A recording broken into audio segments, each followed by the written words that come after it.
All right, everybody, welcome back to the Speak Truth Sports Podcast. I am Bert. And as always, man, it's Trey.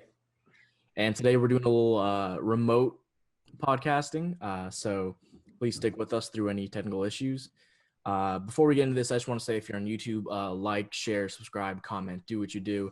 If you're listening on a podcasting app, please share us and like us and rate us and stuff like that.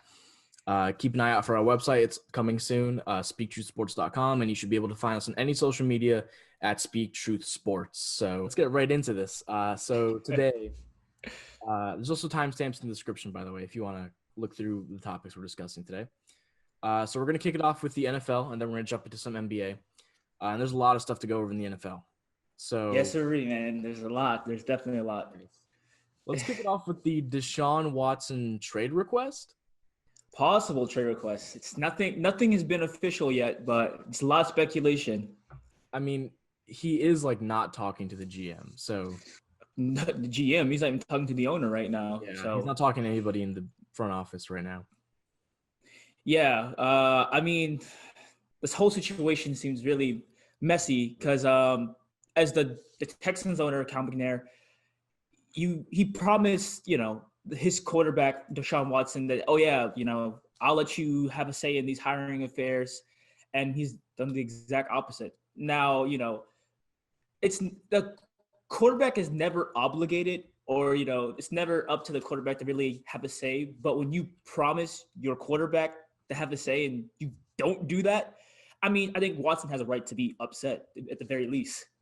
I agree. I also want to throw in that, there's a lot of weird drama going on in the background. So, all right, if you didn't know, Jack Easterby, I think he's the vice president of personnel or something there. He has a position there, but he has never, before he got that position, he'd never done anything with football. He's actually a motivational speaker. So Wow. I there's a video on TikTok that actually explains what's kind of going on pretty well. It's by their is 16 game sample size. So basically what happens is apparently Jack Easterby has manipulated the owner to give him control of the Texans because the owner doesn't really know what he's doing, I guess. And obviously, like you said, Deshaun Watson was informed that everyone that he requested, all the candidates for GM that he requested, were going to get interviewed and stuff, and that he would get to talk to the new GM before a hiring was finalized. The owner basically straight up lied about that. He did this because Easterby convinced him to hire Nick Caserio, who's actually not a bad dude. He's also not a really bad guy for the job. He's actually pretty decent. But Easterby convinced him to hire Nick Caserio, and he did it without consulting Watson at all. And this is also apparently this is a big move by Easterby because to stay in power, because he got Caserio hired, so Caserio is probably not going to sack him. So I mean, apparently a lot of it's on Easterby. Easterby is apparently one of the main people saying to trade Hopkins. He was a lot of people in the Texans organization, in the locker room and stuff don't like him. So that's the drama that's going on behind the scenes. Yeah, that sounds like a lot of drama. I knew another report that said, I think Adam Schefter reported, I think yesterday, he said that Deshaun Watson's anger levels are at 10, which is higher than it was when they traded away Hopkins. So it's surprising to see him this upset. Another thing they also mentioned that Hopkins was really upset because he wanted the ownership to request to interview Eric Bieniemy, the Chiefs offensive coordinator, for the coaching job. And they didn't even try to request it or anything. So he just kind of feels betrayed at this point. And he just feels that pretty much he won't get his way and he just probably wants out. And, to trade him for the Texans, as much as I like Watson and, their situation is really bad. Their situation is really bad. I think for Watson, it probably would be best for his career and for that franchise to move forward, separately. I think for the franchise, it's probably a bad move. But obviously they kind of have to. If Watson sits out games, there's nothing they can really do at that point. They kind of have to trade him. Mm-hmm. But they're gonna get a bag from him. So either way, like Yeah. it's not gonna be. It's gonna be bad, but it's not gonna be as bad as it could be. Like if he just straight up left in free agency or something. Who do you think would pursue him? Because I think like basically all but 8 teams in the league are probably gonna pursue him or should There's a pursue. there's a plethora of teams. I've seen people saying Dolphins, Niners, Colts, Bears, Broncos, Panthers, Lions, and Patriots, even the Raiders. For me personally, I think the 3 best would be Dolphins, Niners, or Colts, because I just feel like the Dolphins, they took a step in the right direction that I don't think most people even saw them making this season. No one saw them being a 10-win team. They still have some solid weapons of offense. Obviously people can still improve.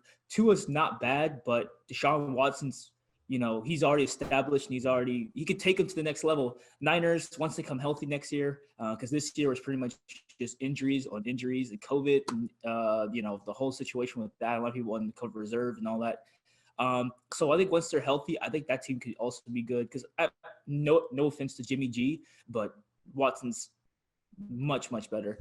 And the Colts, obviously we saw with the Bills when they went against the Bills in the playoffs, they made a much closer game. I think the Colts, they're just a quarterback away. So for me, those 3 situations would be the most ideal if he wants to go to a win now situation. Yeah, I mean, I agree. I mean, like I said before, like basically every team in the league except for like maybe 8 or so teams, like the Ravens, the Chiefs, those kind of teams that have a set quarterback. Yeah. Everybody else just needs to pursue him. Seriously, I think the Niners need to go for it. I think they're a likely destination. I think the Steelers really need to go for it, especially after this past wildcard round. But we'll get into that. Yeah. And the Washington football team, I think they could really benefit from having a quarterback. I think he would basically, Washington was kind of in the first year of the rebuild this year, and they made the playoffs. Like if this is if this is the bottom, I mean, who knows where Watson could take them? So. Yeah, I guess it's something we had to look very closely towards in the offseason. That's for sure. Yeah. All right. So Doug Pederson was fired. Apparently Pederson was tired of people telling him what to do. What do you think's next for everybody involved in this situation? Where is Pederson going, and what are the Eagles doing now?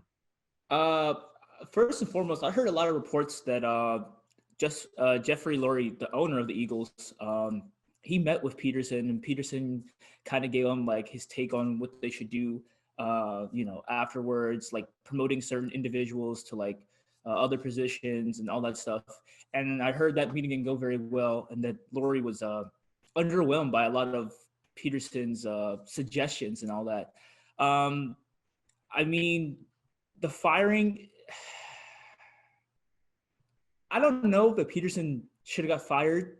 I mean, if you look at the stats, they were on the decline. I mean, this team offensively, they're in the bottom half of the league, and offensively, they're in the bottom half of the league in passing yards, rushing yards, and scoring. And then they were pretty pedestrian on defense as well, as they were in the bottom half of the league when it came to receiving yards. I mean, giving up receiving yards and rushing yards. They really struggled this year. And if you just look at the time frame, it seems like after 2 years after their Super Bowl win, it's just like the record, it got worse. The team just got worse. But for me personally, I think the firing, I think they fired the wrong person, in my opinion. Where are they going to go from here? I've seen some weird ones. I think the Eagles were thinking about bringing back Mike Kafka. I don't know if you remember him, but he used to be a former Eagle quarterback. He's currently the quarterback coach over at the Chiefs.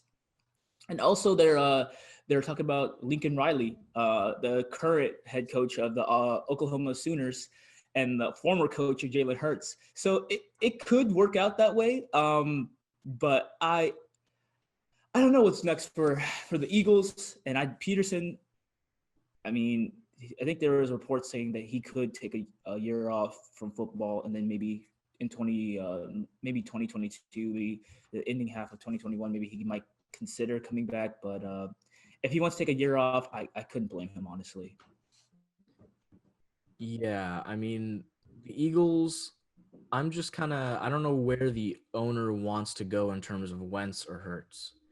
I think that's kind of like an unknown that we don't know. Will they try to keep Wentz now because Doug Peterson's gone? Maybe they try to reforge that bond that they had. Or do they just say, no, we're just going to go with Hurts? He's the younger guy. He's looked better this year. We should just roll with him. It's a very interesting situation. The Jets are also, I've heard the Jets are very interested in Doug Peterson. Apparently the Jets GM and Doug Peterson have a very good relationship with each other. So I wouldn't be surprised if he goes to the Jets or if he does just take a year off.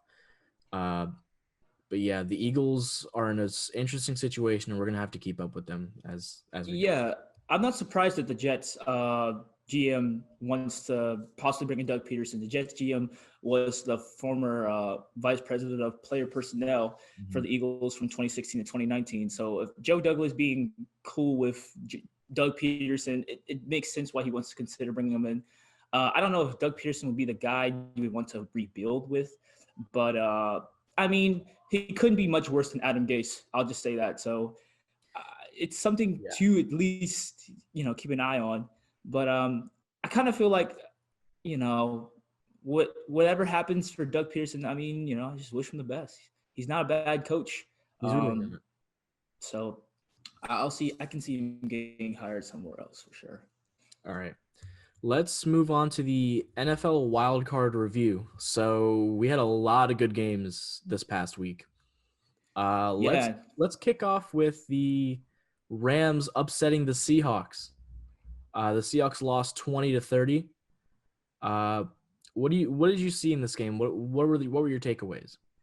I mean, it seems like the Rams found their workhorse within Cam Akers. Cam Akers kind of became their Todd Gurley when they needed him most. I mean, if you're an avid college football fan or a Florida State fan, you probably seen that Cam Akers he was probably the best part of that offense when he was on the Seminoles. So, him emerging as a good running back now, I mean, it might be surprising to people who haven't seen it, but, obviously, like I said, if you're a fan of Florida State or college football, you should see this as no surprise. Also, I want to say that, like, a lot of people came back for this game, or a good amount of people came back for this game. Andrew Whitworth, he returned for this game after he had I think MCL and PCL injury back in Week 10 against the Seahawks. I think also the fact that Jared Goff played, even though he was not supposed to, I think having him as an emergency quarterback was a really good idea on Sean McVay's part, because obviously it was enough for them to, take out this weakened Seahawks team. I could not really explain why the Seahawks struggled so much, but it just happened that way. This team has not looked good for weeks now. So them losing, I don't know if I'd call it an upset, because the Rams did beat the Seahawks earlier in the season, but it was a good game for the Seahawks. Yeah, I mean, my notes, my takeaways are just like, Russ played like hot dog water. Like it was pretty bad. He played very poor. He was not looking anywhere close to the MVP caliber player that he was earlier in the season.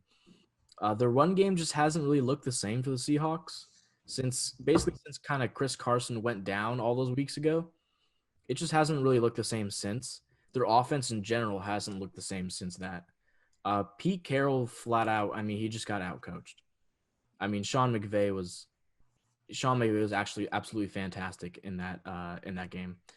And my biggest issue with the Seahawks is that they need an O-line so bad. Like they're oh my goodness. Yes, they're not going to get anywhere without it. I mean, they say like the battle is won in the trenches. So you need the O-line and the D-line are your foundation for your offense and your defense. So you can have like Russ and you can put a bunch of wide receivers and good weapons around him. But if you don't have like an O-line to protect him, you guys probably aren't going to go to the Super Bowl anytime soon. Like their D-line definitely got better with Carlos Dunlap on the edge, but their O-line just really, it needs work. They need to work on that like a lot in this offseason. Yeah, I mean, it's really bad because going into this game, the Rams led the NFL in sacks per game. So them getting 5 sacks on Russ should have been no surprise, but it was just surprising to see Russ continuously just have to get out the pocket because it collapsed like every single second, it seemed like. I think another interesting thing we should probably bring up is Jalen Ramsey, how well he played against DK Metcalf. They said, according to Next Gen Stats, Ramsey shadowed Metcalf for 22 of his 31 routes, holding him to only 3 catches on 7 targets for 33 receiving yards. The 2 catches he did have when Ramsey was not guarding him were touchdowns, but like the fact that Ramsey did so well against Metcalf, arguably their best receiver, was surprising. That's pretty ridiculous. I mean, yeah, Ramsey has really matched up well against DK so far. I mean, in general, that entire Rams defense was just really, they were hyped up. They were ready for this game. The Seahawks were not ready for this game. I think that's another thing.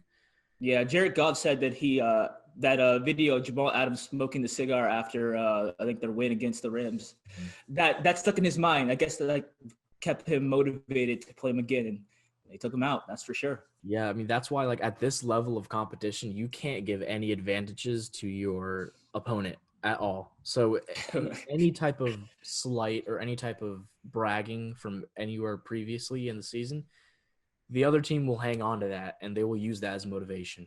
I wish someone told Juju that. We'll get into that later. All right, so let's move on to the Bills versus the Colts. So the Bills beat the Colts 27-24. This game was kind of surprising. I didn't think it was going to be this close. I'm not going to lie. With all due respect to the Colts, I just didn't think that it was going to – I thought it was going to be more of like I don't want to say a blowout, but like at least like a 2-point score difference in my opinion. But the Colts defense is absolutely fantastic. Like I have nothing but good things to say about the Colts defense. Phillip Rivers looked pretty good. This might be his last game. So he obviously wanted to show out. And you know what? Josh Allen is he's incredible. Like he's going to be I was going to say he's going to be a future star, but he kind of already is a star right now. And one thing I do want to say as well is that Stephon Diggs has proven everybody wrong this season. And he's showing how much QB and wide receiver chemistry matters. Because obviously he didn't click with Cousins in Minnesota for whatever reason, whether that was due to the offense that was being run or that was just due to Cousins and Diggs, they just didn't click. Sometimes that just happens.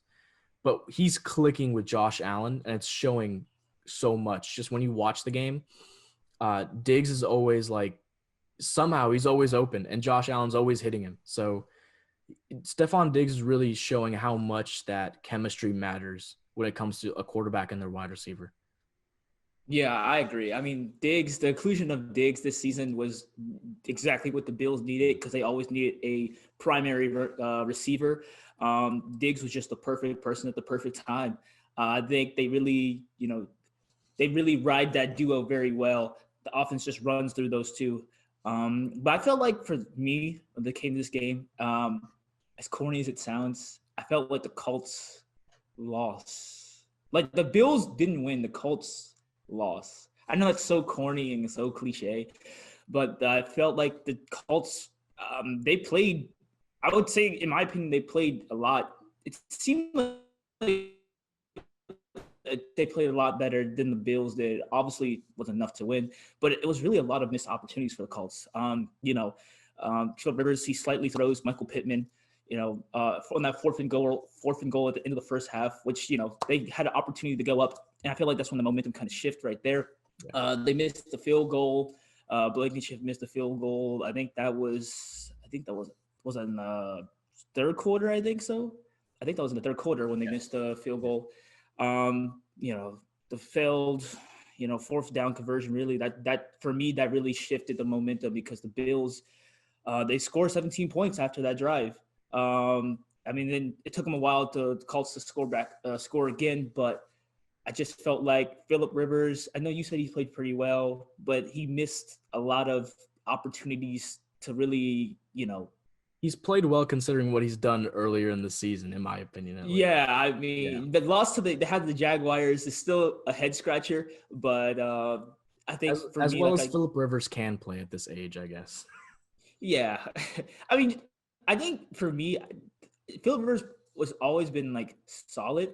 He's been great before, but he's been like solid as of recent. Just his throwing motion still just throws me off personally. It's just doesn't look natural. Yeah. But I just think that the Colts, I mean, they really had an opportunity to actually win that game. I mean, it really came down to the last play of the game. I just felt like they definitely shot themselves in the foot with a lot of missed opportunities this game. Yeah.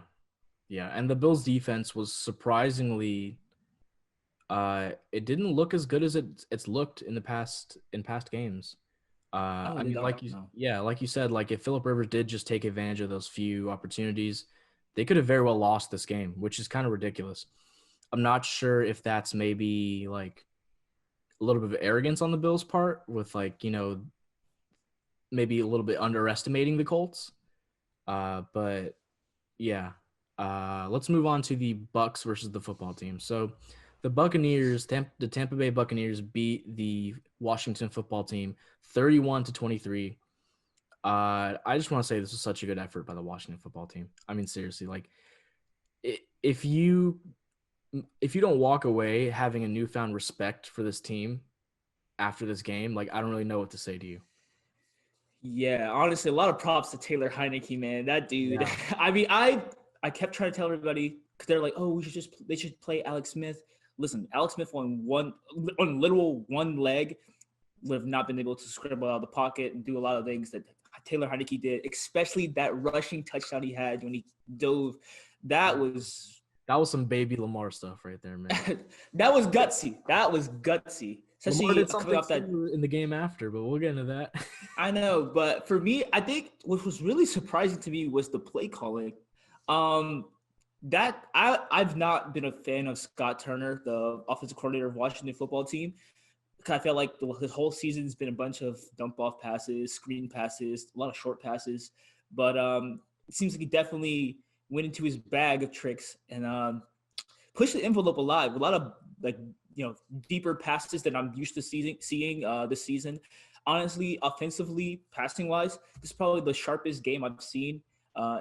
Despite the interception that was tipped and caught by the Buccaneers player, but I think like passing wise, I felt like this was the sharpest I see the Washington football team. Running wise, I think ever since that injury, that turf toe injury that Gibson had against the Steelers, he does not look sharp. I think that hurt the team. They couldn't really get like a real running attack going. Because J.D. McKissick, he's a screen back pretty much at this point. Peyton Barber's just not as talented as Gibson. I would have liked to see Lamar Miller get some snaps because they did sign him a couple weeks ago, and they just really never gave him the opportunity to play. And the guy was solid when he was healthy back in the days. The Texans, I think also the defense played. I'll let you say something first. I don't want to get into the defensive part, but I was not happy on the defensive side. So before you get into the defense, I do want to say like Heineke obviously is a story of the night. In my opinion, I think he was pretty on par with Tom Brady in terms of like what their production this game, which is kind of ridiculous to say that Taylor Heineke is being compared to Tom Brady. But yeah, I mean, the Bucs defense is a little bit worse than I thought it would be. They really can't deal with mobile quarterbacks, and Heineke took advantage of that. And something else I want to say is that Heineke, he did something that I have not seen Washington do this entire season, was that he would pass up open short passes to go a little bit long. And that really changed how the Bucs had to deal with them, and that changed a lot of the momentum of when they made their little run to try and tie the Bucks towards the end. But yeah, I mean, there was also a couple of really bad missed calls. Oh yeah. Oh my. Yeah. And the refs were not great that night. But this gives me concerns about the Bucks. I know the football teams they have a great defense and stuff like that, but their offense is known for being basically anemic. And also for the Bucks on the offense, I mean, you have Antonio Brown as the third wide receiver, and you can barely beat the football team. That's a little concerning to me. It's actually very concerning to me. I'm not even sure if the Bucks are going to go any further than this, but we'll save that for the next part where we go over the divisional matchups. Yeah. I wanted to get back on the Washington football team's quote unquote great defense. I will note that Montez Sweat got a sack on Tom Brady, which was nice to see. Even though Chase Young didn't get any sacks on Tom Brady, De'Aaron Payne got 2, and he also had a forced fumble. I feel like De'Aaron Payne was definitely one of the highlights of that defense that night. But that night reminded me of why it reminded me that the secondary is still an issue for the Washington football team. Jimmy Moreland gave up an easy touchdown for Antonio Brown. Ronald Darby just could not keep up with Chris Godwin on that long deep pass to him for a touchdown. Ronald Darby and these DBs, they left Mike Evans extremely open every single drive. He'll always be open for some reason. Like, this dude is way too talented to be open. I really want to talk about Darby because he really got on my nerves the most in that game. Ronald Darby on the regular season, he had according to Pro Focus Football rating, he had a 76 on the regular season, which was pretty good amongst DBs and all that. But in the one wildcard game they had, he had a 28.9 rating, and he tied for second most. He tied for second most catches allowed that weekend. And he was also the second most targeted defensive back. So the fact that it's just a big shift of like, just where did this happen? Like, how can you go from a 76 rating and play so well in the regular season, because this is his contract year because he was signed on a 1-year deal. And then the next year, and then the postseason, when they need you to step up the most, you step down. For me, that's a big concern. As much as I like Taylor Heineke, I don't want them to confuse anything. They still need to get a quarterback, and they still need to get a defensive back, because those are two situations that they still need these young guys to improve in. Yeah, and I mean the defense was it was okay for what they were going up against. I mean, not many secondaries in the entire league can keep up with Mike Evans, Chris Godwin, and Antonio Brown. That's a ridiculous wide receiver trio. It's the best in the league.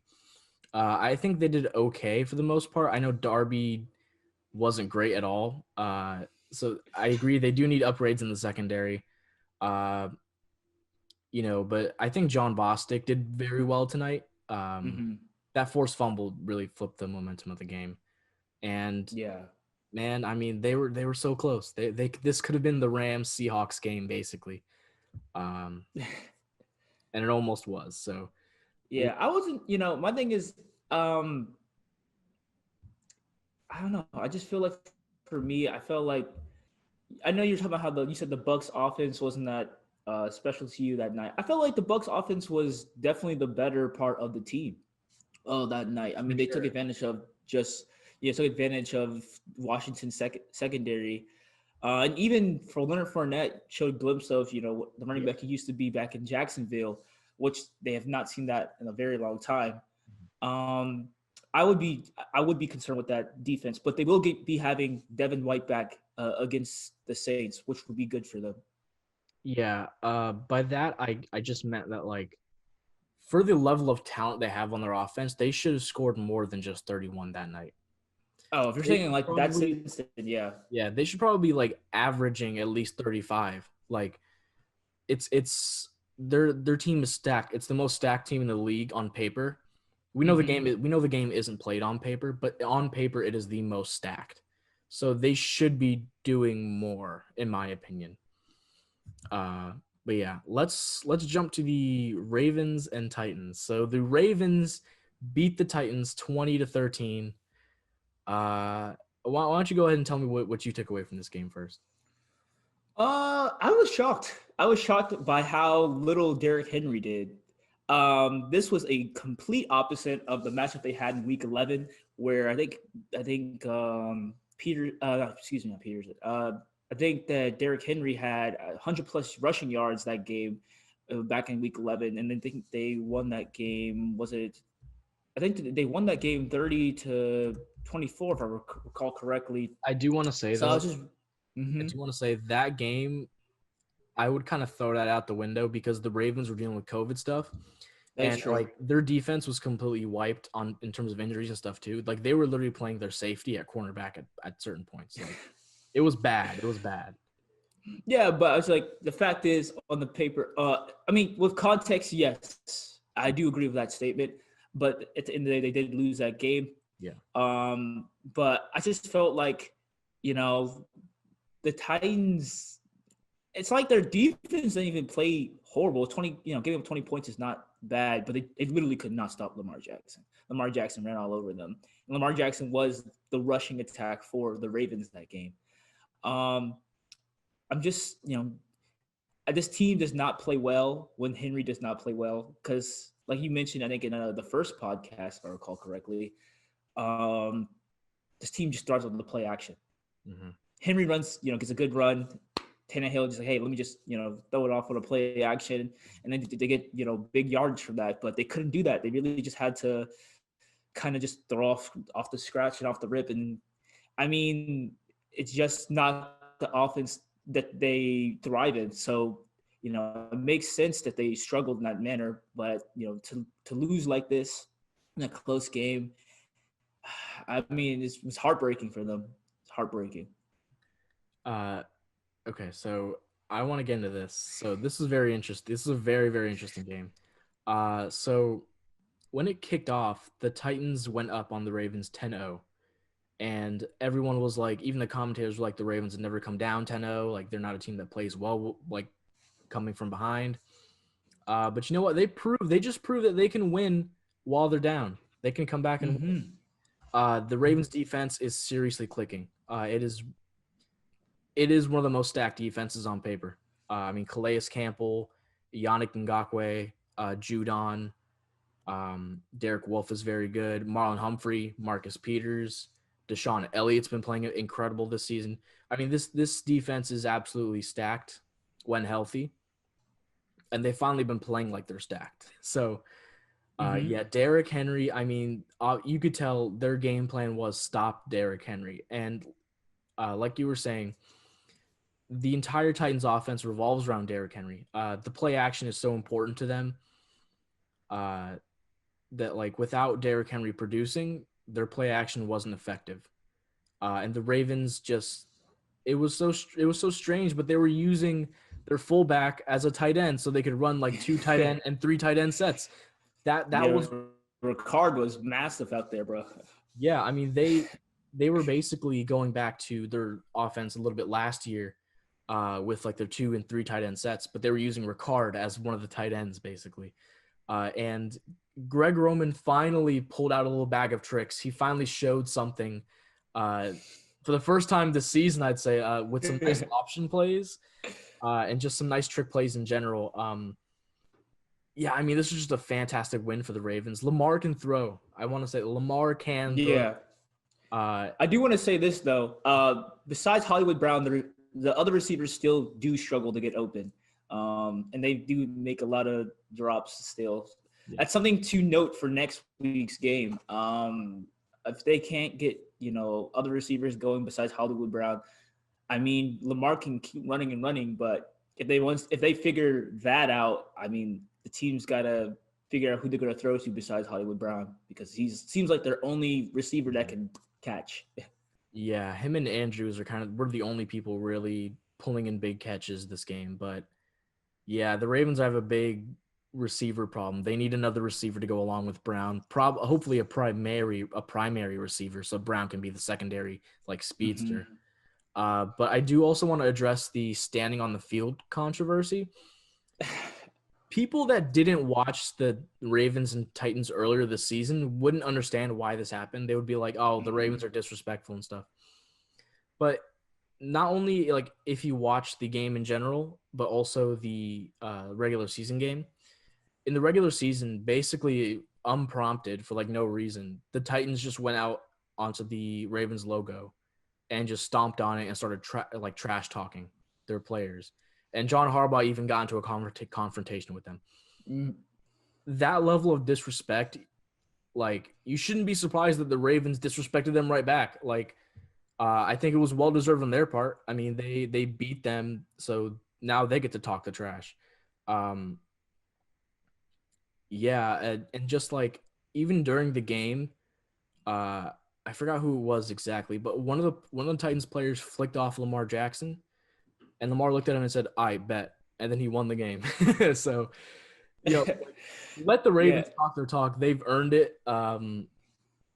It's really funny because this Ravens and Titans like little rivalry that's brewing is more intense than like a lot of other divisional matchup rivalries, which is Oh yeah, definitely this year. I feel like a lot of divisional rivalries were kind of, you know, took it down a notch.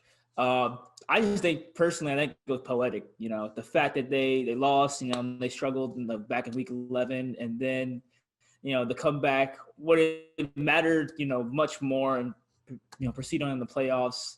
And then the fact that the game-sealing interception to lead to the Denzel logo. Oh, I think that was just like, that was perfect ending to the game. yeah. All right, let's jump to the Saints versus the Bears. So the Saints beat the Bears 21-9. And I'm not gonna lie, I didn't watch like the second half because I had some stuff in real life to do. Also, it was kind of boring. All right, so I wasn't like really pushing to watch it. But just from the first half, what I kind of noticed is that Mitch Trubisky looked decent. He's not horrible. I mean, he could be a nice backup, eventually, like when he leaves the Bears. I think he could be a nice backup. The Bears, I was really surprised that they kept it so close up until the half. Like the halftime score was like 3-7 or something. And this game was airing on Nickelodeon. And I think this is probably one of the worst games to try and get people into football with, especially with that first half. Yeah, agreed. When you want someone to get into football, you show them like a more of an offensive game, like a maybe like a Steelers versus a Browns game or a football team game. I don't know. So it was kind of weird that it just was bad for I think Nickelodeon to get that boring of a game scheduled. I think the NFL kind of knew, so they kind of threw him a little bit of a bone. But yeah, Michael Thomas, he is definitely looking like he's coming back to being closer to Michael Thomas than he was in these past few weeks. And the Saints secondary, it's pretty exploitable, man. I mean, Mitch Trubisky was throwing all over them. I'm concerned for their secondary going forward. But yeah, those are my notes from just watching the first half. What about you? I mean, for me, it's just the Bears' offense is so nauseating to watch. It just seems like there's no momentum. I mean, the team had really no momentum. They literally lost and then made the playoffs. So the team was momentumless. Trubisky just really isn't their guy. Allen Robinson's probably his last game as a Bear, right, and rightfully so. They underutilized him. I mean, for me, the Bears defense, yeah. Hey, I want him to come to the football team, so let's see where it goes. The Bears defense seems to always be the bright spot of the team. I mean, you're talking about how they kept them to 3-7. That's because, it solely was on the Bears defense to really step it up. Khalil Mack was insane. Yeah, for me, it's just, the game kind of came down the way it did because the Bears offense was so, anemic that the defense was just going to tire out being on the field consistently. And then pretty much once they got tired, they gave up points. That's how I saw came to the Saints, because the Saints scored like 14 of their 21 points literally in the second half. They just took advantage of the defense always being out there. And I mean, literally the game plan was just to beat them slow and methodically, which is not entertaining, of course, like you mentioned. But they had nearly 40 minutes in time of possession in a 60-minute game, or a 60-minute plus game. But they had literally just beat them slow methodically. I feel like that was kind of the name of the game, and that was it for them. The Saints, offensively, they feel like they can do more. It just felt like this game was kind of like, oh, well, it's the Bears. Let's just beat them out slowly, and then kind of just, go from there. And that's kind of what happened. It seemed like that was the game plan. It was well executed in that sense. Yeah, I agree with everything you said. So let's jump to the biggest, the probably the most hype game of this weekend. The Steelers lost to the Browns 37-48.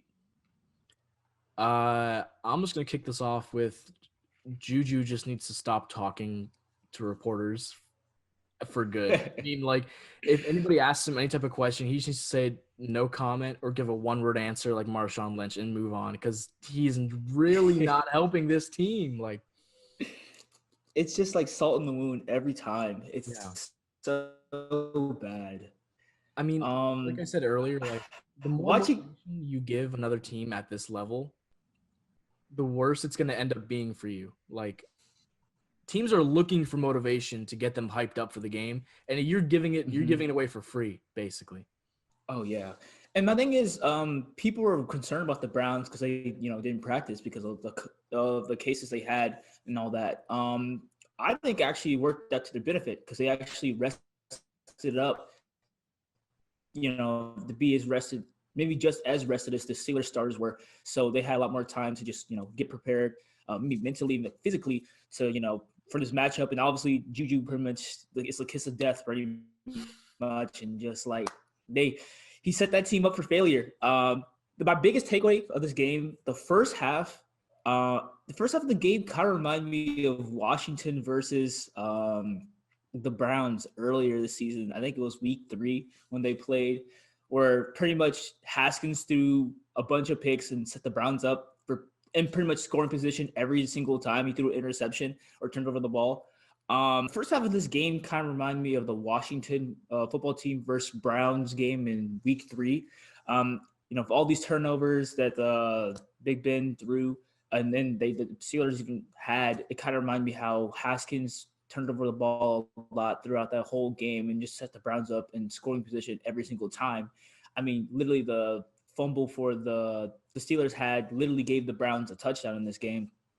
Just really remind me of that game. I had a lot of like deja vu. It's just like, I just felt like the Browns were literally given so many points just based off the Steelers' mistakes. So for me, I kind of felt like this was one of those games where the Steelers, even though they did decent in the second half, it was just they gave up way too many points in the first half to even come back. Yeah, I mean, the first quarter score was 28-0. Like, that's you're not. I'm sorry, but unless you're like the Tom Brady led Patriots, you're not coming back from that. Like, I can't really get mad at the Steelers defense either, because they're literally playing on a shortened field every single time. They're literally nearly in the red zone or in the red zone, it felt like. So I can't even get mad at the Steelers defense. They did all they could, but it's just like everything kind of was against them. Yeah, and also I just think that, like, even to go off the rushing stuff, I don't think that they even really could afford to run that much because they were down so much early on. Like, it just kind of killed their ability to rush. So, yeah, I mean, this is just a really bad game for the Steelers. I mean, we both said that they were pretenders in the season, but I mean, I didn't think it was going to be this bad. I really didn't. I also don't think Juju coming back, or if he does, I don't think he's getting a massive bag. I really don't. I don't think he should get. I don't think they should bring him back. I mean, he's a good player, but he's a. I don't want to call him a distraction, but he does kind of make the situation much worse when he makes comments like that. It makes the loss look much more embarrassing. Especially because the Browns are the Browns, and I just felt like what was that even supposed to mean at this point The now? Browns had a locker room video after the win. Did you see it? Where they The were Corvette. Yeah, they were clowning. They were clowning Juju like and crazy. if that isn't proof that what Juju is saying really is sticking to the other teams, I mean that there you go. Juju he's fumbling his own bag right now because he was supposed to get paid this offseason. Like regardless of what team he goes to, he was supposed to get paid. I think that contract is going down at a massive rate from what it should have been. Yeah, I mean, it's really bad because Juju he played well in that wild card game, but you just won't remember that because you just remember the comments he made and then pretty much everyone clowning him after they lost. That's all you remember. You don't remember the stats he even had. Yeah, I believe he had over 100 yards. So he wasn't really an issue for this game, like in terms of on the field, but off the field, he really did not do this team any favors. Let's move on to the NFL Divisional Round preview. So let's kick it off with the top of the NFC. Let's go Packers and Rams. What is your score prediction, and what are some notes that you have? For me, with Aaron Donald possibly not playing 100%, and I think Goff is not going to be 100% like health-wise, I just feel like the Packers will be able to put away the Rams. Not because the Packers will like outscore them like crazy. I just feel like the Rams offense just won't look very sharp. I mean, even this game against the Seahawks, they weren't. Besides Cam Akers, Goff wasn't the sharpest. I think he was 9 of 19 and 55 yards and one touchdown, kind of like a garbage time. I felt like the game was kind of out of reach. Not out of reach, but like I just didn't feel like the Seahawks were going to win at that point. I just feel like, even if Jalen Ramsey guards Devontae Adams for most of the game, I think Rodgers has that ability to just make any receivers look good. So I got the Packers winning 20-10. Okay. I also have the Packers winning, but I have it a little bit of a bigger deficit. I have 28-17. Mm-hmm. My thing is that, like, with the Packers, don't be surprised if their defense stops Cam Akers completely, but then they also let Harrell like go off for like 40 or 50 yards on some run or something. The Packers defense, I'm a little bit concerned about with the run defense at least, but when it comes to a big opponent, they can usually focus on them and clamp them up like they would Derrick Henry earlier in the season. Yeah, I was gonna say that too. Yeah, the Derrick Henry point. Yeah, but just like you said, like with Aaron Donald not fully healthy, he's still obviously a big threat, and the line's going to be focused on him a lot. But I do think Rodgers is good enough to beat them. I also think that Devontae Adams matches up pretty decently against Jalen Ramsey. I know Jalen Ramsey just shut down DK, but I mean Devontae Adams' route running it's ridiculously good. It's A1. Yeah, I mean he's one of the best wide receivers in the game. He's top 3 in my opinion. I don't see him getting that bogged down by Jalen Ramsey. So I do see the Packers really going off. Aaron Jones, I think, is going to be pretty effective in this game in terms of like maybe some dump off screen passes. I think that he could really make his money there for this game. And yeah, the Rams offense, I don't really believe in it as much. I do think they'll drop 17 just because, like I said, like they'll have a random running back go off somehow. Yeah, I mean, my thing is that like originally, so if you had asked me during our first podcast, if you had asked me who the Super Bowl matchup was going to be, I would have said Bills versus Rams. I would have picked the Rams to win. Just because, in my opinion, on paper, they had the least amount of weaknesses. But now with all the injuries and stuff, I don't think they make it. I also, in my opinion, I think whoever wins this game between the Packers and the Rams will go on to the Super Bowl. I don't see the Saints or the Bucs making it, in my opinion. And neither do I. I do agree with that. I do not see the Bucs or the Saints making the Super Bowl. I think both of those teams just they're missing just something. They're just missing something. It feels like. Yeah. So let's move on to the Saints and Bucs since we were just talking. Yeah. So my score prediction for the Saints versus Bucks game is going to be 31-28. Oh, I you have it think, really close. yeah, I think it's going to be close. I think it's going to be a really fun matchup. I know the very first game they had in the season, the Saints blew them out of the water, but the next game was much closer, and I think this game is going to be even closer. Um, I mean, this is just a fun divisional matchup. Tom Brady versus Drew Brees. I mean, there's going to be a lot of offense in this game. I don't think either defense is really stopping each other much. I think the Saints will probably pull it out in the end. I mean, if Heineke can like run over that entire Bucks defense, which they just kind of prove that they can't guard mobile quarterbacks. If they can't guard Heineke, I don't think they're going to be able to guard Taysom Hill once they put Taysom Hill in the game. Mm-hmm. Uh, yeah, I don't see the Bucks really taking it unless they pull out some cheese at the end of the game with a field goal or something.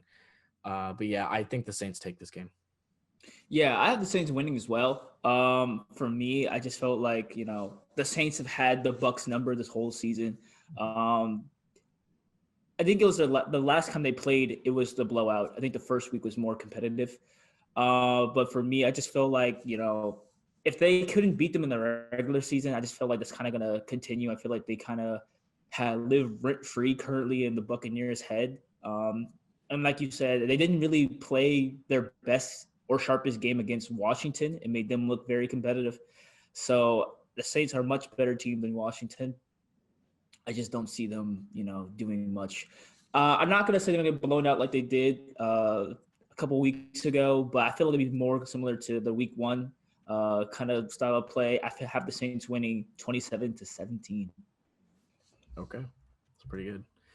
Let's jump to the Browns and the Chiefs. Now, there's going to be a lot of people that are going to pick the Browns to win this game because Claypool, man, the Steelers just can't stop talking. Claypool, Yeah, they really can't. yeah, Claypool went on, I believe it was Instagram Live, and he said something along the lines of, "Oh, the Browns going to get blown out next week." Like, first off, like, come on, man. Like, I know it's probably true, but like, all right, do you want to see the Browns make the Super Bowl? Like, why do you keep giving them all this motivation? I don't understand. But yeah, I picked the Browns to lose to the Chiefs 28-35. I do think it's going to be a good game. I mean, the run game is fantastic. I mean, even in the Steelers game, in the first quarter, most of it was just the running game. Baker Mayfield was barely even throwing. Like, the run game was just destroying the Steelers. I think the run game could be very, very effective against the Chiefs. But my only issue is I don't know for how long it will be effective. And if the Browns do get an early lead, the Chiefs could be in a little bit of trouble. The Chiefs really need to come out focused. Not underestimating these Browns. And Baker needs to step up and show what he's worth. Because without that, you can't beat the Chiefs just by running the football. You need to make good, important throws on third downs and stuff like that. Yeah, I mean, I don't agree with Chase Claypool. I do not believe the Chiefs will clap the Browns, but I do believe the Chiefs will win. Even in their ugly games, Mahomes plays well enough to win. Mahomes doesn't like losing. I don't think he'll allow this team to lose. Just the way he always plays. Just he never allows his team to lose. That's probably why he's been so aggressive this season, throwing nearly 16 interceptions. He's been aggressive because he wants to make sure this team can win. Mm-hmm. So this team doesn't really lose at home either. So I'm going with the Chiefs 30-21. Gotcha. All right, let's jump to the Ravens and Bills. Please don't be a homer with this one, man. Don't be a homer. I'm actually not. I did pick the Bills, obviously, to go to the Super Bowl. So I'm going with the Bills. I'm going to go Bills 27, Ravens 24. Honestly, I do think this game could go either way, even non-biasedly. But it all depends on the Ravens offense. If they don't stay hot from the last game, they're not going to win. Tre'Davious White on the Bills will probably shut down Marquise Brown completely, in my opinion. I love Marquise Brown, but I do think that's going to happen to him. Mark Andrews, they're probably also going to focus on him. That's going to take away a lot of the offense in terms of throwing for Lamar Jackson. Lamar's going to have to beat him with his legs, but the problem is this Bills defense is used to a mobile quarterback running against them because they face Josh Allen in practice. Yeah. So they know what they can do against Josh Allen could work for Lamar Jackson. So I'm not sure if the Ravens will be intense on the offensive end, but I do still want to give them 24 because, look, I mean, at the end of the day, they have Justin Tucker, and their defense is good for maybe a pick six, or a forced fumble, which can give them good field position, which can lead to a couple touchdowns. The Ravens need to rely on their defense, which is dangerous against Josh Allen. But also, I think Diggs versus Humphrey is going to be a very interesting matchup. If they can stop Diggs, they can stop a lot of the Bills' offense, in my opinion, because Beasley is a little bit knocked up. Zach Moss got hurt last game. I'm not sure of his availability in this game. And John Brown did just kind of come off the IR a couple weeks ago. So the Bills are a little bit knocked up. The Ravens could take advantage of that, but in my opinion, I just really, the Ravens are such a momentum-based team. I think that if they don't get that momentum going, I think they're done for against the Bills. Yeah, I have the Bills winning as well. For me, this is a difficult game to kind of decide because both these teams, I mean, to be honest, didn't play their sharpest games last week in the wild card. These two teams did match up in 2019, if you remember last season, and the Ravens won 24-17. The Baltimore held Josh Allen to 146 yards that game, but this is a much more polished Josh Allen, and now he has, Stephon Diggs. I think that alone, I feel like it's much more than it was last year. The running game would definitely have to be improved for the Bills as well. With Zach Moss injured, I think they signed Devontae Freeman today actually to their practice squad. So that keep an eye out for that. He didn't play too well when he was with the Giants, but who knows what he might do? They're just going to need some bodies out there in the backfield. So I have this one being a very close game as well. I have this one being 23-20 Bills. Okay. Yeah, I mean, look, at the end of the day, I'm just kind of happy Lamar got his first playoff win. That narrative can finally stop. It was such a bad narrative. Yeah. It really was a bad narrative. It was definitely overplayed. Yes. Like you can't blame him for his first loss. He was a rookie with Joe Flacco's quarterback. His second loss, it was bad, but at the same time, there were 8 drops in that game or so. Like you can't win off 8 drops. And then they finally won. He finally won this third year, like Peyton Manning did, I believe. Yeah, I'm glad. Yeah, I'm glad narrative's over. It was definitely like, oh, can you win? If not, they might need to move on. Like, where is this coming from? Like, this needs to stop. Like, he's like a young quarterback. So there's a lot of quarterbacks who don't even make the playoffs. Exactly. So the team got led to an 11-5 season. Let's relax now. Like, he's a good quarterback. Yeah, like the Lamar haters, I don't even know how you can really hate the guy. Like he's a very, very humble guy. If you watch his interviews, it's pretty funny too. But the Lamar haters won't stop at this. I mean, they'll go on to be like, well, he can't win a Super Bowl. Until he proves them wrong, then they'll be like, he can't do it again. So there's always going to be that type of hate. But now he's proved he can get over that. He can really overcome that. So yeah, I'm really looking forward to this Ravens versus Bills game. Yes, same. All right. Jumping into the NBA finally. So here we go. COVID is becoming a big issue. And we both are aware of this. The Celtics, the Sixers, the Heat are being very affected by this. Do you think they should do another bubble? Personally, I do not. I don't think there's too many NBA players who were a fan of the bubble environment. A lot of them said took a lot of mental toll on them. It kind of felt like a basketball quote unquote prison camp. I'm not trying to compare the two like that, but it just felt like they were always, it was just wake up, basketball, go sleep, wake up again, basketball. It just felt like it was very it was very stressful. I mean, they had little things to do also in the bubble, but it was very limited compared to, obviously everything out the outside world. This kind of situation also happened with MLB.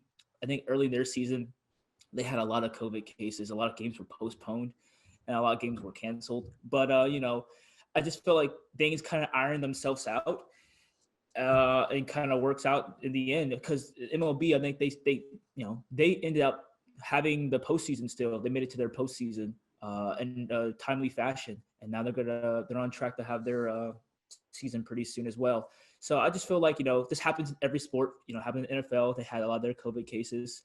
Not in hockey, surprisingly, but a lot of these other. Well, I think hockey was in a bubble as well. But a lot of these other teams, a lot of these other leagues have this, but they always find some way to iron things out. They just probably have to readjust their COVID protocols and try to be a little bit more stricter. Which I don't know if the NBA players be too happy with that, but I think they would probably prefer that over going back into a bubble. Yeah, I mean, if there's one commissioner I trust to handle this, it's probably Adam Silver. Yeah. Their bubble is kind of like a last resort in this situation. I've heard that they're thinking about suspending the season for about 1 or 2 weeks, just to get everybody just to get the COVID cases calmed down and stuff. It very well could happen like next week or so, but the NBA season strips suspended for a couple weeks. I think if they did decide to do a bubble, I think it could be interesting if they did like a East bubble and a West bubble where like you kind of get all the East versus East series and games out of the way. You get all the West versus West games out of the way. And then when they come out, they both face each other and stuff like that. But yeah, I mean, I agree with you. I do think it's going to get ironed out. I do think it's going to end up being okay. They do have that All-Star break. They don't have a schedule for post All-Star break yet because they're waiting to see what games get postponed or canceled so that they can redo them after the All-Star break. So obviously on that end, that was a fantastic move by Adam Silver. And like I said, I trust him to handle a virus out of just about any other sports commissioner in any sport, in my opinion. Yeah, I mean, there's also one thing I was kind of thinking. I feel like the NBA should have the G League players kind of more prepared and kind of, be kind of ready to like jump in if needed. Because like the NFL has like the whole practice squad situation where they can just pretty much activate players off the practice squad if they need to play. I feel like the G League should be used a lot more in that sense, because I think the G League still has affiliations with certain teams and stuff like that. So if they really, if worse comes to worse, having these teams have like 7 to 8 players suiting up and then playing the whole game, I feel like they should try to include some of the G League players, because I mean, yeah, it won't be the top guys. You won't see like your favorite stars and all that stuff playing, but like at the end of the day, these games need to be played. Like they're on a schedule because I think this year is the year I think the Olympics are, correct? Yeah. Right. So they want to play in the FIBA.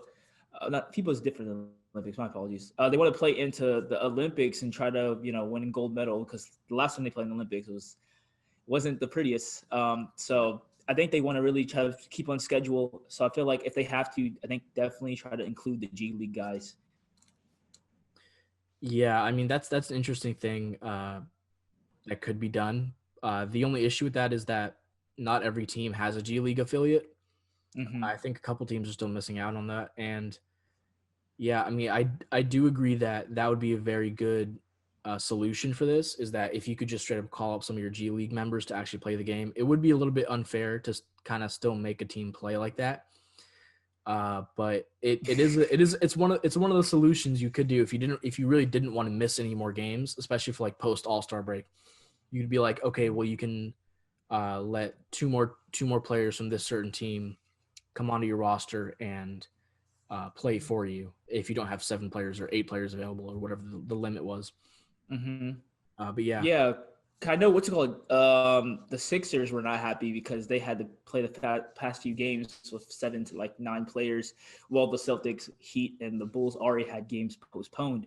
I'm not going to go on and say what Joel Embiid saying that the NBA quote unquote hates the process, but I do think it is a bit unfair. I think if they're going to do something like that and postpone games, keep that same energy and do it for the Sixers as well, because they're dropping games, and I feel like it's just unfair to them, while the other teams are kind of having an easier route about it.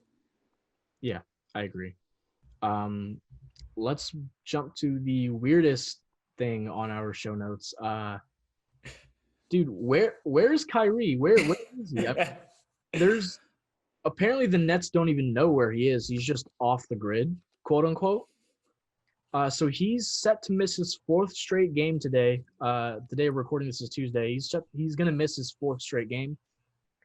And when the Nets coach was asked about it, Steve Nash, when he was asked about where Kyrie is, he said, "I don't have any updates. Sorry." And he also said in a later thing, he said, "I don't know." So, I mean, according to the New York Post, Kyrie Irving's absence could be related to the riots that were going on in the Capitol last week.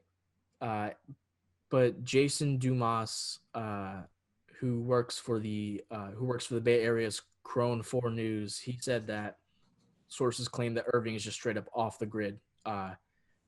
And then another thing came out earlier today, actually, where they said that Kyrie Irving was at his father's and his sister's birthday parties, and there was a video of him actually being there without a mask, without social distancing, and if that video really is, if it's confirmed to be recent, then that's a really, really bad look. That is like James Harden level bad look for Kyrie. He's gonna have to miss even more games because he's gonna have to go through the whole COVID protocol again just to get back to playing. Yeah, I mean, it's been crazy. Like, I don't even know how to describe it. I've never seen it's been unreal. For me, I just feel like Kyrie is such a selfish player at this point. I mean, he's selfish on and off the court.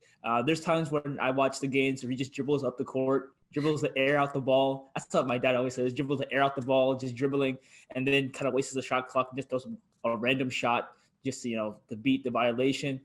I just feel like he's also selfish in the sense that the team needs him. They're losing a lot of games. I think they lost 6 of their last 9 games. KD had to go through the whole quarantine protocol and the health protocol, and he came back and played. I think last night he played, or a couple nights ago he played, and they lost. But that team was relying on KD and Kyrie, to be their guys. It's nice that KD still wants to be that guy, but Kyrie, such a talented player. They need you. Like, you're one of the stars of the team. Like, they need you to play. Also Spencer Dinwiddie's out with his injury, so he's not going to be there I think he's out for the whole season. Yeah, he's not going to be there. So they're moving these guys up 2 spots in the rotation right now, and there's a lot of risk of injuries and all that other stuff because these guys aren't used to the load that they're carrying right now without Kyrie. And Kyrie takes up a lot of, when he plays 30 plus minutes. These guys aren't used to that much time on the court. They really need Kyrie back. I think this move right here on Kyrie's part is beyond selfish.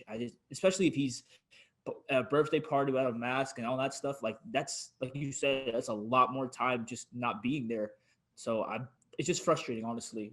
Yeah, I mean, if any team really needs to be at their full health right now, it's these Brooklyn Nets. I mean, they are not even in the playoffs currently. They're sitting just outside, and as much as I love KD and as good of a scorer KD is, he's not like a playmaker. He doesn't like elevate the guys around him. He's tried to be, and he's actually been doing a decent job this season of playmaking, but that's not his game. His game is to go out there and score. And, without Kyrie there to help take the scoring load off of him, these Nets are going to struggle for these next few weeks while Kyrie's gone. I would totally understand if he's protesting the riots or whatever. But at the same time, like, if that was his intention, why is he not announcing that? And why is he not being transparent to his own team about this? His own team needs to know he's doing this. His own team doesn't even know where he is or what he's doing. And yeah, if that video of the birthday party is real, if he really did go to a birthday party while he was claiming to protest the riots, that's also a really bad look.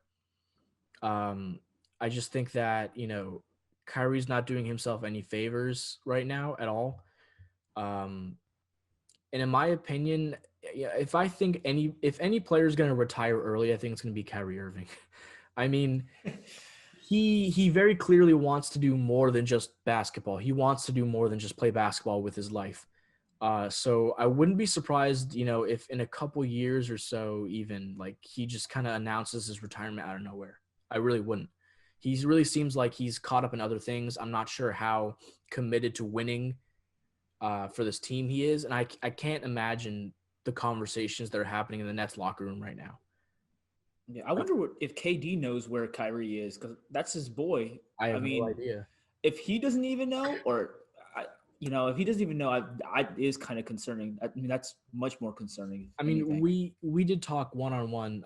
Before this podcast was even created, we did talk about how there could be a lot of issues in the locker room with Kyrie and KD, just because they're both, they're both kind of a little bit passive aggressive on social media and stuff like that. We were wondering out loud to each other, like, will that carry over into the locker room with them together? It might very well be. And this could be, the Nets could end up being the Clippers of the East right now with all this talent, but without the drive and commitment to winning from all their players. And with all the star players. Yeah. I mean, I feel like I think we'll go back to a point you made earlier about how if he's taking this quote unquote hiatus because of the riots at the Capitol, there's definitely much better approaches to that. I mean, D'Angelo Russell made a really good approach, asking all the reporters how they felt about it and, talking to them, having a legitimate conversation. I feel like Kyrie, if he really wanted to do something along those lines and kind of raise awareness, he, shying away from it and taking time away from it to find yourself and all that stuff. I mean, I understand that, but like, you can go about ways, you're a guy with a big platform. If you start talking about it and trying to raise awareness and all that kind of stuff, it'd probably be better to talk about it, be there for like you said, be there and tell your team, hey guys, I'm gonna take some games away because I have a lot in my mind and all that stuff. But to just ghost, this franchise that paid you so much money, to play basketball and, to just ghost them like this in this manner, I just think it's childish. I think he needs to mature. I just think that he needs to, step it up because this is unacceptable, but, it's Kyrie. I was concerned he would do something like this going to the Nets. He's been acting a little weird, so I don't know. Yeah, I agree with that. If he does want to protest the riots, I agree there are better ways to do it. Take advantage of the time that you're on TV. Like, you're not always, I know you're famous, like these players are famous, but they're not always on TV. While they're on TV, you can take that time to push the message of like, this is wrong, this is unacceptable. And you can protest in different ways while being on TV so people see you. Because I think that's genuinely a more effective way. Unless the entire team decides to just not play, which would burn the owner's pockets. That could also be another way, but the entire team isn't doing that. And they considered doing it in the bubble, but they ended up not going through with it for whatever reason. So I don't think they'll do it again.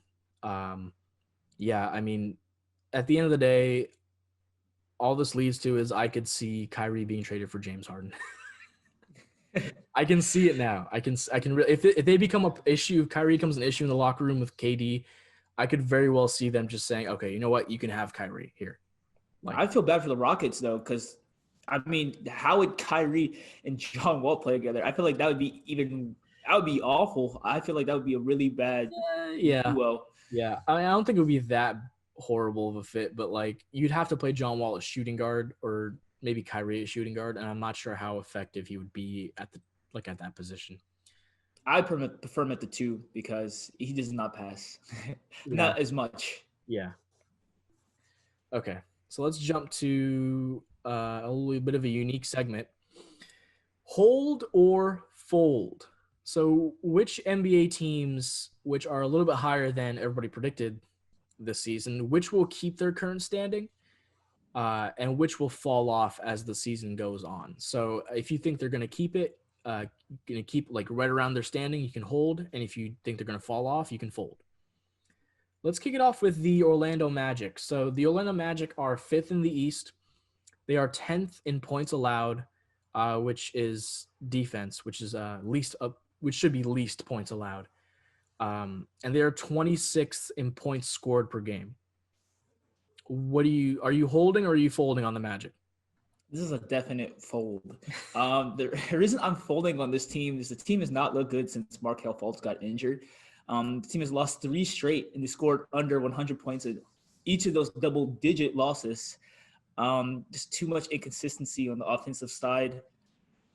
The team just needs more production from their guards because I think at the moment their 2 main scorers are front court players in Vucevic and Aaron Gordon. So I feel like this Magic's team is definitely going to fold for me.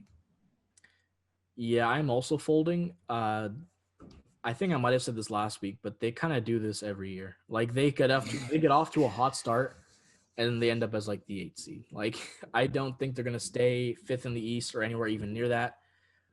They could honestly go anywhere from like 8 to 10, in my opinion. And they've lost to like almost all the above average teams they've faced this year. So their schedules obviously had a lot to do with their record as of late. Yeah, I'm folding big time on the Magic as well. Let's move on to. I want to say that I got annoyed because yesterday I was on social media and I thought I wasn't watching most of the game, but I thought that the Magic won yesterday because they kept showing the Aaron Gordon poster on Giannis, and then I saw the score in the game. I was like, why does this matter right now? This dude, It just got blown out. It was not a good game on the Magic's part. Good play, but not a good game on the Magic's part. So it kind of was redundant. Was not a very pretty game to watch. Let's jump to the Sixers. So the Sixers are currently, as of today, 3rd in the East. They are 6th in points allowed. So there's basically 6 in defense. They're 11th in points per game.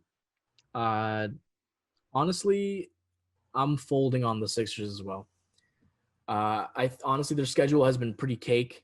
I mean, they saw the Hornets twice, the Cavs twice, the Knicks, and the Wizards. That's very, very easy schedule so far. And they lost against the good teams they faced, which are the Nets, the Nuggets, and the Hawks. But to be fair, COVID has hit them really hard. So that could be a very big factor for why they lost to, I believe the Hawks was who they faced last. Last night, yeah. Yeah. I like this team. Like, I think they're very improved compared to last year. But, I mean, with COVID hitting them so hard and with a lot of their easy games out of the way already, I think they're going to struggle a little bit. I think they're going to end up probably around 5th in the East, more so. Only because the situation they're in currently, I'd have to say fold. This outbreak has this team down bad, but I think once they fully recover, I do believe they can hold.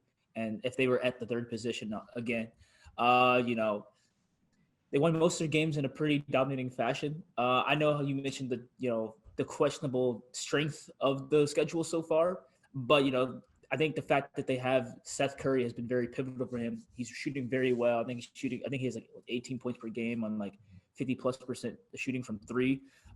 With Curry and Simmons out right now, the team will struggle to step up. Somebody will struggle as they'll need someone to step up from beyond the arc with Curry absent, and they're going to need someone to really step up on the defensive side with Simmons absent. And then they're going to miss a lot of genuine just scoring from Tobias Harris, who was playing very well for them, which I feel like, Doc Rivers always gets the best out of Tobias Harris. I'll say that. So with a lot of those guys, a lot of their, pieces they need right now out, they will currently fold. But I feel like I said earlier, I just feel like once they get healthy and recover from this whole situation, this team, I think they can hold their own and do well. All right, let's jump to the Suns. So the Suns are currently the third place in the West. They have the second best defense in terms of points allowed. They're 18th in points per game. And they just had a really bad loss to the Wizards yesterday. So I don't. This is a team I've been really debating upon, but I think, why don't you tell me? Why don't you tell me what you're gonna do first? I think they'll fold. I don't think they'll like fold completely out of the playoffs fold, but fold as in they are not going to be the third seed in the West. CP3 brings a good veteran presence to this young team. He doesn't really get in the way of Booker's play. The defense is good at the moment, but they're going to need a secondary scorer to Booker because CP3 is just a facilitator. As you know, he leads the team in assists, and Ayton's like their primary rim presence as I think leads the team in blocks and rebounds. They're back. I mean, their secondary scorer currently right now is Mikal Bridges, who has 15 points per game. But don't let that confuse you. He had his career high and dropped 34 points against the Pacers, which spiked up his points per game. He usually averages around like 13, maybe even less than that. So I think if they really want to improve, they're going to definitely need someone to step up on the scoring side of things. That's why until they can find someone to really score, I feel like this team will probably fold. Yeah, I agree with that. I think they need Ayton to step up in that sense. I think he needs to be more aggressive when it comes to like his post play. They could do with a few more lobs towards him as well. I mean, CP3 is one of the best. He's one of the best passers in the game right now. I do think that I'm going to go fold on the Suns as well. I was debating this up until right now. I'm going to fold on the Suns as well. I mean, the West is it's such a close race that they could fall off just by losing a couple of games. Mm-hmm. So, and I do think Chris Paul, I do think he's bound to lose, or he's bound to miss a few games eventually. He's old. He's kind of injury prone. He'll get some small tic tac injury and miss like 5 or so games at least, and that's when the Suns will really have to make their money. Do you believe that they can win those games and keep that momentum going, or will they maybe drop a couple and that pushes them down to maybe 7 or 6 in the West? They're a very interesting team, but I am going to fold in them as well. Let's jump to the final team we have here, the Indiana Pacers. They're currently 4th in the East. They are 14th in points allowed, so about league average on defense, and they are 7th in points scored per game. Are you holding or folding? I gotta go fold. I feel like I've been very negative this segment, but I mean they have a good duo in Brogdon and Sabonis. I feel like that's a really good like duo to kind of build off. And Depot, every once in a while he drops his 20 plus points, which is much needed for the team. As obviously, like you said, they're 7th in points scored. Defense could improve from the wings, I think. With TJ Warren out with an injury, can miss a significant amount of time this season, and Jeremy Lamb still out from his leg injury. That wing position has a lot to be desired defensively. Doug McDermott's a good shooter, but he's not known for defense. Aaron Holiday needs to step up. He currently starts like right now for the Pacers. He's averaging like 5.4 points per game, 1.6 rebounds, and 1.6 assists. I just feel like his overall play can improve if he wants to stay in that starting lineup. Because my concern is if they do switch him out for like let's say his brother Justin Holiday, I feel like that takes away from their bench production because Doug McDermott, Justin Holiday, and TJ McConnell are really explosive on the bench and plays very well for that second unit. So they're going to definitely have to wait on hopefully Jeremy Lamb or, I guess just Jeremy Lamb because I don't know when TJ Warren will come back in the season, but they're going to definitely need some defensive production from their wings if they want to improve or even hold that position. But until then, I got to say, man, they're going to fold. You know what? I'm going to go hold on the Pacers here. Really? I'm going to hold. I mean, I think 4th is a good place for them to land. Maybe they go 5th. Who knows? But I think that I mean, this team just has too many. They have so much talent on their team, genuinely. I think they could do good with making a couple trade deadline trades that could boost them up. We'll have a segment on that closer to the trade deadline.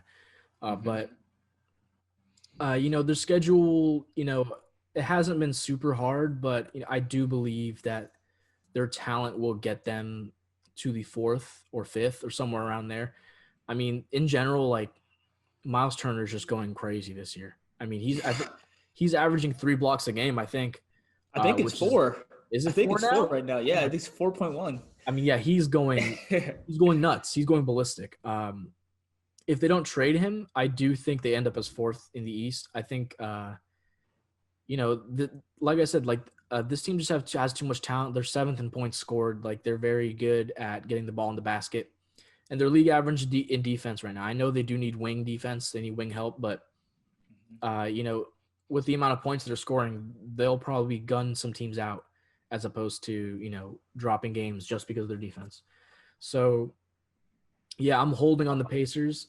I'm gonna throw in one more team real quick before we end the podcast. I was teetering on the Pacers on hold and fold because yesterday's game. If they beat the Kings, I would have been like, okay, maybe they could hold. But the Kings, since they're a team under 500 and they gave up 127 points, I felt like maybe they'll probably fold if they can't beat teams like that. Because the Kings aren't. I'm not gonna say they're a bad team this year. They're playing well so far in the season. But I feel like that kind of like that for me, it's like maybe they should have won that game. But for me, that's why I folded on them. Just needed to see more from them, and just didn't deliver last night. Yeah, that was a bad loss. I agree, but the Kings are they're that young team that this year that like surprises you. Like you look at that on the schedule and you're like, oh, that's a game we can kind of take off as a player, and then you face them and then they start going like 110% at you, and you're like, oh, whoa. Like I was not ready for this. So that the Kings are really surprising everybody this year with a lot of just their effort. It's pretty incredible. Yeah, I don't want to hold that against the Pacers too much, but that was a bad loss. I will concede that. I do want to throw in one more team, which definitely surprised me. I think the Celtics. They're first place in the East right now. Currently? Yes, they're currently first place in the East. Do you think they're going to hold that, or do you think they're going to fold? I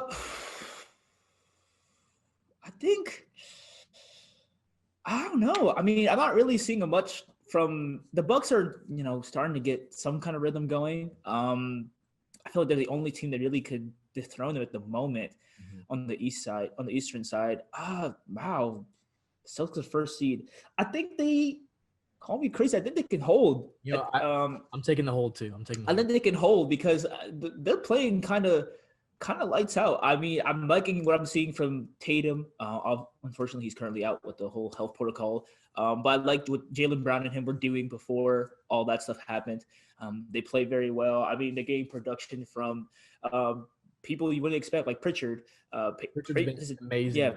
Yeah. He's been strangely amazing. He had a game-winning shot a week ago or a couple weeks ago. I did not expect that from him. I didn't even know who he was until he made that shot. The dude still wears his Oregon Duck shoes. He's kind of a baller. The Celtics always had that talent, though. That's the thing. Like they've always had that talent. Jaylen Brown, Tatum's been there for years. They had that talent. I guess they're just maturing. And I just feel like, also Taco Fall getting some minutes is good too because he's just so tall. He's just so tall.